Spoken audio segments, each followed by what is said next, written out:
Welcome, dear my all students to Mia's Learning App. കഴിഞ്ഞ ക്ലാസ്സിൽ നമ്മൾ കെമിസ്ട്രി, ഫിസിക്സ് എന്നീ അധ്യായങ്ങളിൽ നിന്നും എന്നീ ഭാഗങ്ങളിൽ നിന്നുള്ള ആദ്യത്തെ അവയുടെ അധ്യായങ്ങൾ പഠിച്ചു തുടങ്ങി. ഇത് നമുക്ക് കെമിസ്ട്രിയുടെ പദാർത്ഥ സ്വഭാവം എന്ന അധ്യായമാണ് നമ്മൾ കെമിസ്ട്രിയിൽ പഠിച്ചു തുടങ്ങിയത്. പ്രോപ്പർട്ടീസ് ഓഫ് മാറ്റർ, അതിന്റെ ബാക്കി ഭാഗത്തേക്ക് കിടക്കാം. അപ്പൊ കഴിഞ്ഞ ക്ലാസ്സിൽ നമ്മൾ പദാർത്ഥങ്ങളുടെ അവസ്ഥകൾ, അതിന്റെ പ്രത്യേകതകൾ, അതായത് States of matter and their properties, അതാണ് നമ്മൾ കഴിഞ്ഞ ക്ലാസ്സിൽ പഠിച്ചത്. ഇനി നമുക്ക് ഈ അവസ്ഥകൾക്കുണ്ടാകുന്ന മാറ്റങ്ങളെ കുറിച്ചാണ് ഇനി നാം പഠിക്കേണ്ടത്. അവസ്ഥകൾ എന്ന് പറയുമ്പോൾ നമ്മൾ ഓർത്തു നോക്കുക, ഏതൊക്കെയാണ്? Solid, liquid, gas, plasma, boss Einstein condensate, fermionic condensate, super fluid state. Malayalam medium പറയുകയാണെങ്കിൽ ഖരം, ദ്രാവകം, വാതകം, plasma, boss Einstein condensate, fermionic condensate, super fluidity. അതോടൊപ്പം ഞാൻ സൂപ്പർ ലിക്വിഡ് സ്റ്റേറ്റ് എന്നൊരു അവസ്ഥ കൂടി പരിചയപ്പെടുത്തി. അപ്പോൾ നമുക്ക് ഇന്ന് ഇവിടെ ഈ സ്റ്റേറ്റുകൾക്കുണ്ടാകുന്ന ചേഞ്ചുകൾ എന്തൊക്കെയാണെന്ന് നോക്കാം. സ്റ്റേറ്റുകൾ എങ്ങനെയാണ് മാറുന്നത്? ഈ സ്റ്റേറ്റ് എന്ന് പറയുമ്പോൾ നമുക്ക് ഉദാഹരണമായിട്ട് പറഞ്ഞാൽ, ഫ്രിഡ്ജിനുള്ളിൽ ജലം എന്ന് പറയുന്നത് ഐസായിട്ടല്ലേ ഇരിക്കുന്നത്. അതേ ഐസിനെ നമ്മൾ പുറത്തെടുത്താൽ, ഫ്രിഡ്ജിന് പുറത്തെടുക്കുകയാണെങ്കിൽ പുറത്തുള്ള ഊഷ്മാവ് ഫ്രിഡ്ജിനുള്ളിൽ ഉള്ളതിനേക്കാൾ കൂടുതലാണ്. അങ്ങനെ വരുമ്പോൾ ഈ ഐസ് എന്ത് ചെയ്യും? ഉരുകുന്നു. ഉരുകി ജലമായി മാറും. അതേ ജലത്തെ തന്നെ നമ്മൾ ചൂടാക്കുകയാണെങ്കിൽ അത് സ്റ്റീം അഥവാ നീരാവിയായി മാറും. അപ്പൊ ഇത്തരം മാറ്റങ്ങളൊക്കെ നിങ്ങൾക്ക് പരിചിതമാണ്. ഇവിടെ ഐസിന്റെ സ്റ്റേറ്റ് എന്താണെന്ന് ചോദിച്ചാൽ സോളിഡ് സ്റ്റേറ്റ് അല്ലേ. അതിന് നിയതമായ ആകൃതിയുണ്ട്, വലിപ്പമുണ്ട്, മാസ് ഉണ്ട്, വ്യാപ്തമുണ്ട്, അല്ലേ? It has definite size, shape, volume and definite mass എന്നൊക്കെ നിങ്ങൾ പഠിച്ചതാണ്. ഇനി അതെന്തായി മാറുന്നു? ലിക്വിഡ്, അതായത് ജലമായി മാറുന്നു, ദ്രാവകമായി മാറുന്നു. അത് വീണ്ടും എന്തായി മാറുന്നു? ഗേഷ്യസ് സ്റ്റേറ്റിലേക്ക് പോകുന്നു. ജലത്തിന്റെ പ്രത്യേകത എന്താ? ഡെഫിനിറ്റ് സൈസോ ഷേപ്പോ പറയാൻ ഒക്കില്ല, കാരണം അത് എടുക്കുന്ന പാത്രത്തിന്റെ ആകൃതിയാണ് കരസ്ഥമാക്കുന്നത്. ഗ്ലാസ്സിലെടുത്താൽ ഗ്ലാസിന്റെ ആകൃതി, അതല്ല നമ്മളൊരു ടെസ്റ്റ് ട്യൂബിലാണ് എടുക്കുന്നതെങ്കിൽ ടെസ്റ്റ് ട്യൂബിന്റെ ആകൃതി, അതല്ല നമ്മൾ മറ്റൊരു കപ്പിലോ അങ്ങനെയുള്ള ഷേപ്പ് മാറിയ മറ്റൊരു പാത്രത്തിലാണ് എടുക്കുന്നതെങ്കിൽ അതിന്റെ ആകൃതിയായി. അപ്പൊ ലിക്വിഡ് എടുക്കുന്ന പാത്രത്തിന്റെ ആകൃതി കൈവരിക്കുന്നു. ഐസ് അതുപോലെ അല്ലല്ലോ. ഐസിന് ഐസിൻ്റെതായ ഷേപ്പ് ഉണ്ട്. അതുപോലെ തന്നെ വോളിയം ഉണ്ട്. ഡെഫിനിറ്റ് വോളിയം ലിക്വിഡിനുണ്ട്, നിയതമായ വ്യാപ്തമുണ്ട്.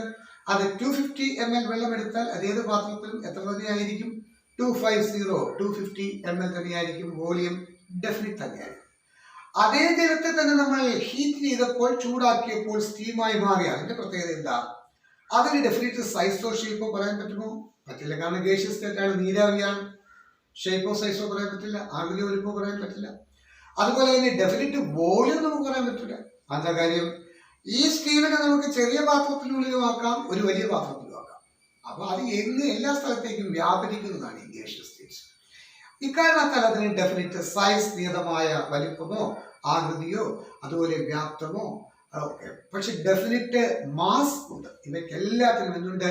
ഡെഫിനിറ്റ് മാസ് ഉണ്ട്. അപ്പൊ ഇത്തരം കാര്യങ്ങളൊക്കെ നമ്മൾ കഴിഞ്ഞ ക്ലാസ്സിൽ പഠിച്ചതാണ്. ഇവിടെ നമ്മൾ ഈ അവസ്ഥകൾക്ക് മാറ്റം എങ്ങനെ സംഭവിക്കുന്നു, അതിന് കൊടുക്കാവുന്ന പേരുകൾ ഒക്കെയാണ് നമ്മൾ ഇന്നിനി പഠിക്കേണ്ടത്. അത് നമുക്ക് ആദ്യം സോളിഡ് സ്റ്റേറ്റ് തന്നെ എടുക്കാം. ആദ്യത്തെ അവസ്ഥ ഖരം എന്ന് മലയാളം മീഡിയം, ഇംഗ്ലീഷ് മീഡിയം എന്ന് പറയും സോളിഡ് എന്ന് പറയും. അടുത്ത ഏതാണ്? ദ്രാവകം. ഇംഗ്ലീഷ് മീഡിയം എന്ന് പറയും ലിക്വിഡ് എന്ന് പറയും. അടുത്ത സ്റ്റേറ്റ് ആണ് വാതകം. ഇംഗ്ലീഷ് മീഡിയം എന്ന് പറയും ഗേഷ്യസ് സ്റ്റേറ്റ് എന്ന് പറയും. അപ്പൊ ഇവിടെ 3 സ്റ്റേറ്റുകൾ നിങ്ങൾ പരിചയപ്പെട്ടു. ഖരം ഉരുകി ദ്രാവകമായി മാറും.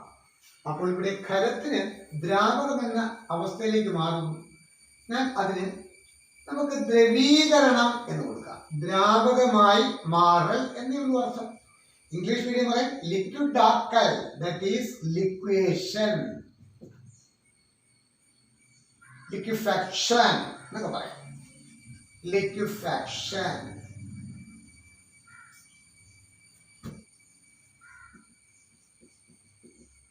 അതുപോലെ ദ്രാവകം എന്നത് എന്തായി മാറുന്നു? വാതകമായി മാറുന്നു. മലയാളം മീഡിയം പറയും ബാഷ്പീകരണം എന്ന് പറയും. ഇംഗ്ലീഷ് മീഡിയം പറയും വേപ്പറൈസേഷൻ എന്ന് പറയും.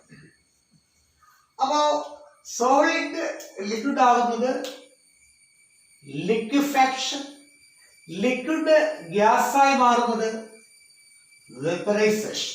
മലയാളം മീഡിയം പറയും ഖരം ദ്രാവകമാകുന്നത് ദ്രവീകരണം, ദ്രാവകം വാതകമാകുന്നത് ബാഷ്പീകരണം.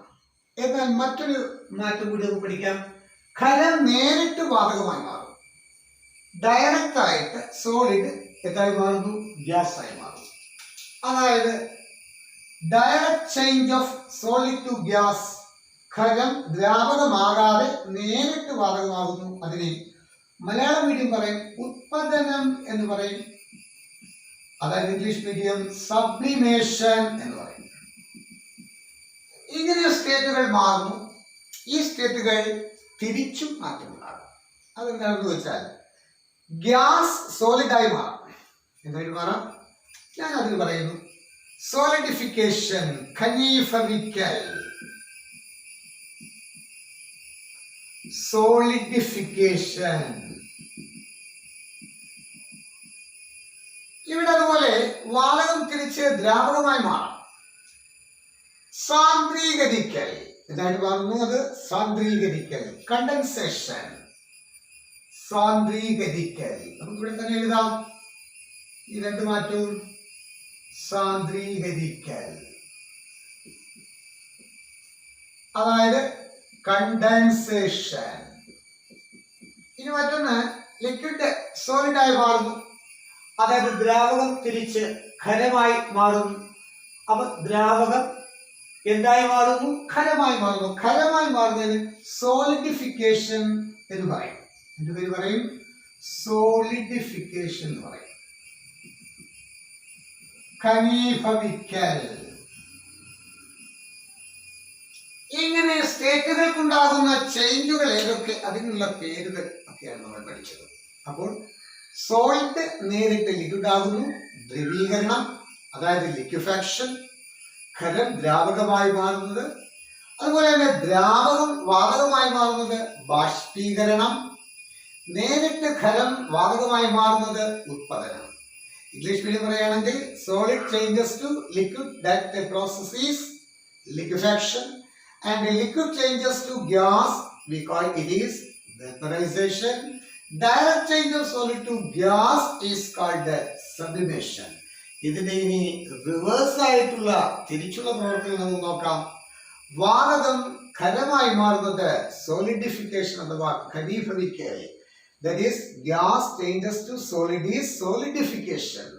വാതകം ഖരമായി മാറുന്നത് ഖനീഭവിക്കൽ.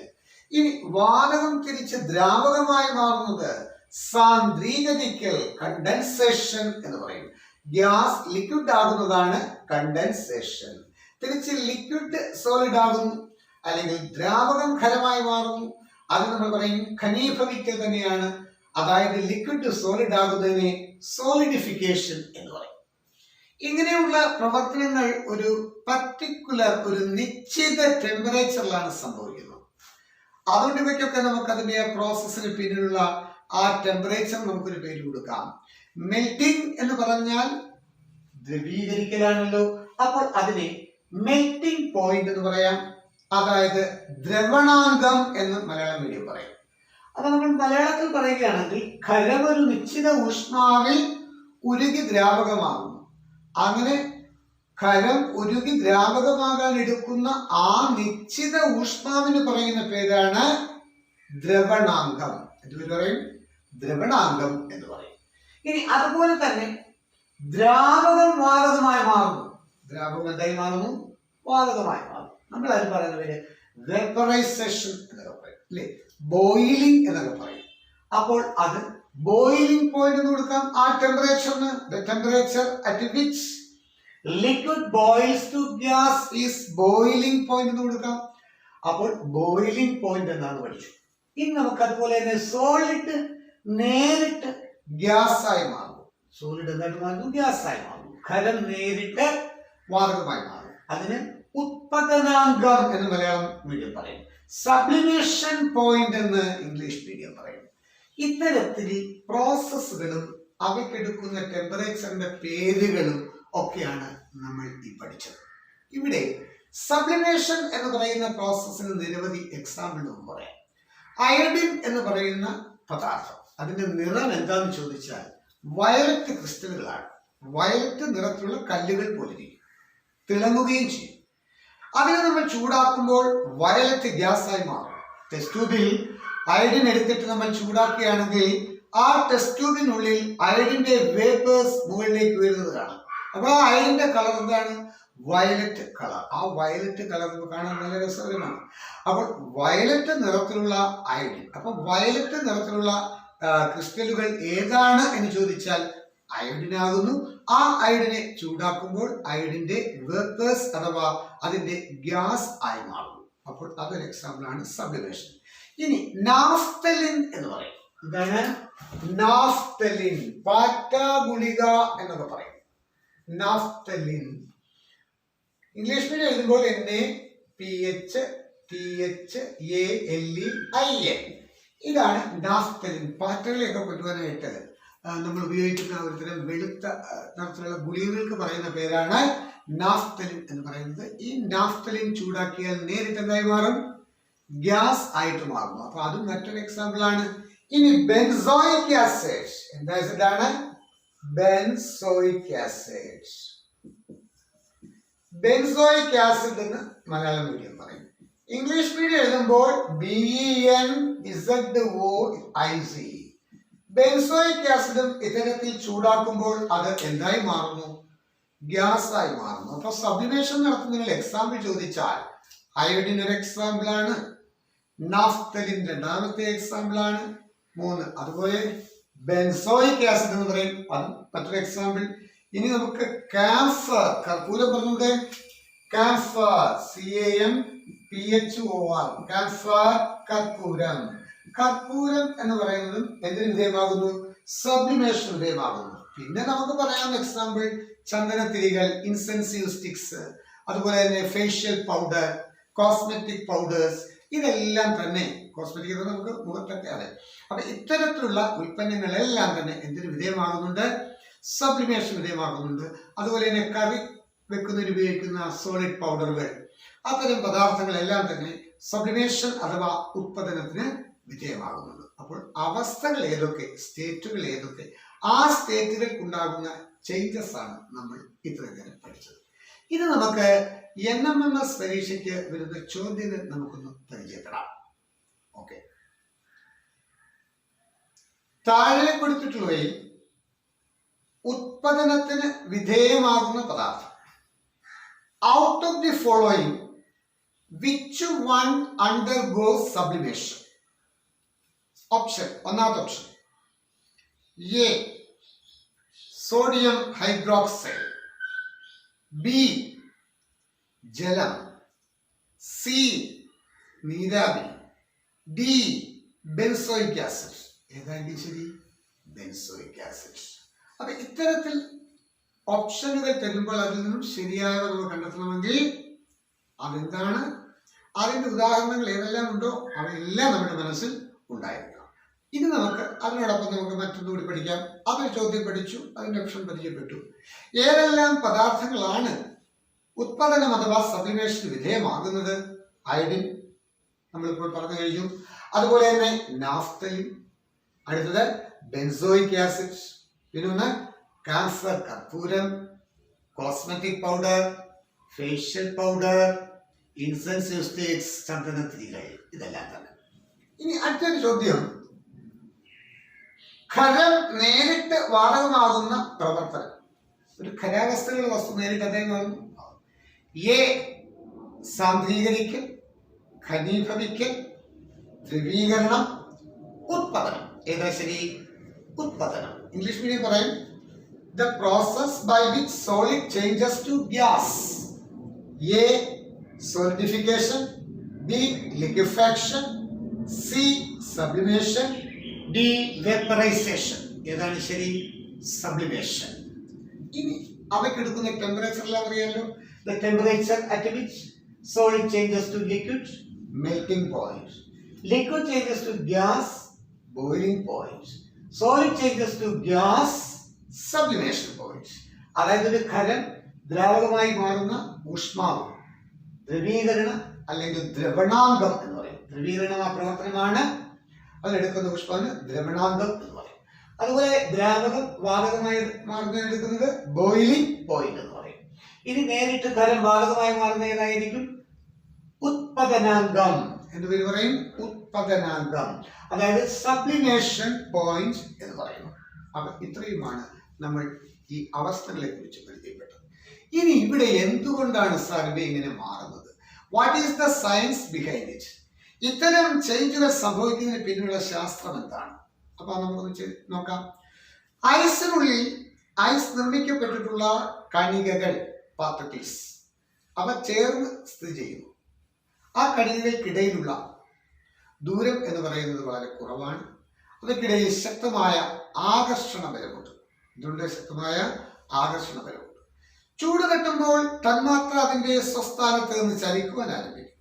അല്ലെങ്കിൽ കണികകൾ, ഇത്തരം കണികകൾ അതിന്റെ സ്വസ്ഥാനത്ത് നിന്നും ടെമ്പറേച്ചർ കിട്ടുമ്പോൾ അവ എന്തെയും ക്രമേണ ചലിക്കുവാൻ തുടങ്ങും. ഇപ്പോൾ നിങ്ങൾക്ക് ഏതെങ്കിലും ടീച്ചർ അല്ലെങ്കിൽ വീട്ടിലെ അച്ഛൻ, അമ്മ നിങ്ങൾക്കൊരു ചൂരിലെടുത്ത് ഇങ്ങനെ അട്ടിത്തരുമ്പോൾ നിങ്ങൾ തന്മാത്രയാണ്, നിങ്ങൾ പാർട്ടിക്കിളാണ്, നിങ്ങൾ കണികയാണ്, നിങ്ങൾ ഒരു സ്ഥലത്ത് നിൽക്കുകയാണ്. നിങ്ങൾക്ക് ഇങ്ങനെ ബീറ്റ് കിട്ടി കഴിയുമ്പോൾ നിങ്ങൾ എന്ത് ചെയ്യും? റൺ ചെയ്യും. കാരണം ടെമ്പറേച്ചർ, ബീറ്റിംഗ് ടെമ്പറേച്ചർ ഇൻക്രീസസ്, കൂടുന്നു. നമ്മൾ റൺ ചെയ്യുന്നു, ചലിക്കുന്ന ശേഷം കൂടുന്നു. അതുപോലെ ഈ ഐസിനുള്ളിലുള്ള പാത്രത്തിൽ ഖരം എന്ന് പറയുന്ന വസ്തുവിനുള്ള കണികകൾ ചൂട് തട്ടുമ്പോൾ അവയ്ക്ക് ചലന വേഗത കൂടും. ചലന വേഗത കൂടുന്നതനുസരിച്ച് കണികകൾ തമ്മിലുള്ള അകലം വർദ്ധിക്കും.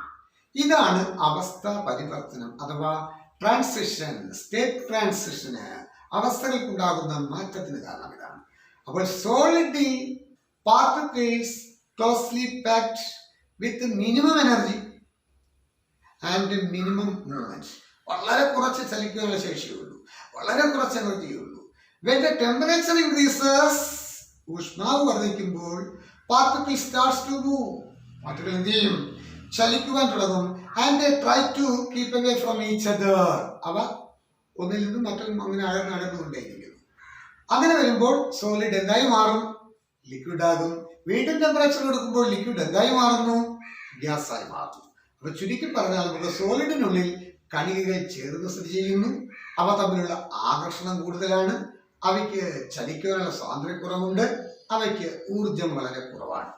ഇതാണല്ലോ സോളിഡിനുള്ളിലെ, അതായത് particles closely packed and strong force of attraction, distances are very less and minimum energy. മറിച്ച് ലിക്വിഡിലേക്ക് എത്തുമ്പോഴോ particles kept away from each other, small distances between them, so they can flow. അവയ്ക്കിടയിലുള്ള ദൂരം അല്പം ഉള്ളത് കൊണ്ട് അവയ്ക്ക് ഒഴുകുവാൻ കഴിയുന്നു, കണികകൾക്ക് ഒഴുകുവാൻ കഴിയുന്നു. അതുപോലെ തന്നെ ആകർഷണബലം കുറയുന്നു, എനർജി ഒരല്പം കൂടുന്നു. അപ്പൊ ഇത്തരം കാര്യങ്ങൾ സോളിഡിനേക്കാൾ കുറച്ചുകൂടി എന്തെയും വ്യത്യാസപ്പെട്ട് ഇവിടെ വരും. സോളിഡിനേക്കാൾ, ഖരത്തേക്കാൾ വ്യത്യാസപ്പെട്ട് ദ്രാവകത്തിൽ വരും. എങ്കിൽ എങ്ങനെ ആയിരിക്കാം ഗ്യാസിനുള്ളിൽ, വാതകങ്ങൾക്കുള്ളിൽ എങ്ങനെയായിരിക്കാം? Particles are far apart from each other, കണികകൾ വളരെ ദൂരത്തായി നിൽക്കുന്നു. ആകർഷണം തീരെ കുറവ്, force of attraction is very less, very less. But freedom of movement more, അവയ്ക്ക് മൂവ് ചെയ്യാനുള്ള കഴിവ് വളരെ കൂടുതൽ. അവ എനർജിയോ, അവയ്ക്ക് ചലിക്കാൻ ശേഷി കൂടുതലെങ്കിൽ എനർജി കൂടുതൽ എന്നല്ലേ അർത്ഥം? ഊർജം കൂടുതൽ എന്നല്ലേ? അതുകൊണ്ട് അവയ്ക്ക് ഊർജം കൂടുതലായിരിക്കും. ഇത്തരത്തിൽ സോളിഡും ലിക്വിഡും ഗ്യാസും, ഈ മൂന്നവസ്ഥകളിലെയും കണികകളുടെ ക്രമീകരണത്തിന്റെ അടിസ്ഥാനത്തിൽ ഇവിടെ സംഭവിച്ച അവസ്ഥാ പരിവർത്തനത്തിനുള്ള കാരണങ്ങൾ നമ്മൾ കണ്ടെത്തി കഴിഞ്ഞു. ഇനി വാതകങ്ങൾക്കുള്ള രണ്ട് പ്രത്യേകതകൾ കൂടി നമുക്കൊന്ന് പഠിക്കാം. ഒന്ന് ഡിഫ്യൂഷൻ, വ്യാപനം, അതിവ്യാപനം എന്നൊക്കെ പറയും. അതായത് ഗ്യാസുകൾക്ക് സ്വയം കൂടിക്കലരാൻ കഴിയും, ആരും കൊണ്ടുവന്ന് കൂട്ടിക്കലർത്തണം. ഉദാഹരണമായിട്ട് ഒരു കുട്ടി ആ ഒരു കോണിൽ കുറച്ച് പേപ്പർ കത്തിക്കുന്നു, മറ്റൊരു കുട്ടി ഈ ഒരു ഭാഗത്ത് മറ്റെന്തെങ്കിലും പദാർത്ഥങ്ങൾ കത്തിക്കുന്നു. നമ്മൾ ദൂരെ നിന്ന് വീക്ഷിക്കുക, ഈ രണ്ട് ഗ്യാസുകളും മുകളിലേക്ക് ചെല്ലും തോറും രണ്ടും കൂടി എന്ത് ചെയ്യും? സ്വയം കലരുന്നു. നമ്മൾ കലർത്തേണ്ട ആവശ്യമില്ല. ഇങ്ങനെ വാതകങ്ങൾക്ക് പരസ്പരം സ്വയം കലരാനൊരു ശേഷിയുണ്ട്. ഇതിനെ അതിവ്യാപനം അഥവാ ഡിഫ്യൂഷൻ എന്ന് പേര് പറയും. എന്ത് പേരാ പറയുന്നത്? ഡിഫ്യൂഷൻ എന്നാകുന്നു. അപ്പോൾ അതിന്റെ സ്പെല്ലിംഗ് ഒന്ന് ശ്രദ്ധിക്കുക. അതിവ്യാപനം അഥവാ ഡിഫ്യൂഷൻ എന്താകുന്നു? വാതക കണികകൾക്ക് ചലന സ്വാതന്ത്ര്യം കൂടുതലുള്ളതിനാൽ അവ ഒഴുകുന്ന ഘട്ടത്തിൽ മറ്റു വാതകങ്ങളുമായി സ്വയം കൂടിക്കലരാൻ കഴിയുന്നു. അപ്പോൾ നാം അതിന് പറഞ്ഞവരാണ് അതിവ്യാപനം എന്ന് പറയും. എന്നാൽ ഇംഗ്ലീഷ് മീഡിയം പറയുന്നത് ഡിഫ്യൂഷൻ എന്ന് പേര് പറയും. മറ്റൊരു പ്രത്യേകത കൂടി നാം ഒന്ന് മനസ്സിലാക്കി വെച്ചിരിക്കണം. എഫ്യൂഷൻ. ഇവ നിങ്ങൾ ഒരു ബലൂൺ അതില് സൂചി കൊണ്ടൊരു കുത്തു കൊടുത്തു, ബലൂൺ പൊട്ടിയില്ലേ? ഒരു സിലിണ്ടറിനുള്ളിൽ നിന്നും കുക്കിംഗ് ഗ്യാസ് അത് ലീക്കായി പുറത്തു പോകും. അല്ലെങ്കിൽ തന്നെ നമ്മൾ അതിന്റെ സ്റ്റോപ്പർ ടേൺ ചെയ്യുന്നു. ടേൺ ചെയ്യുമ്പോൾ അതിൽ നിന്ന് ആ നോസിൽ കൂടി ഗ്യാസ് സ്റ്റവിലേക്ക് പാസ് ചെയ്യുന്നു.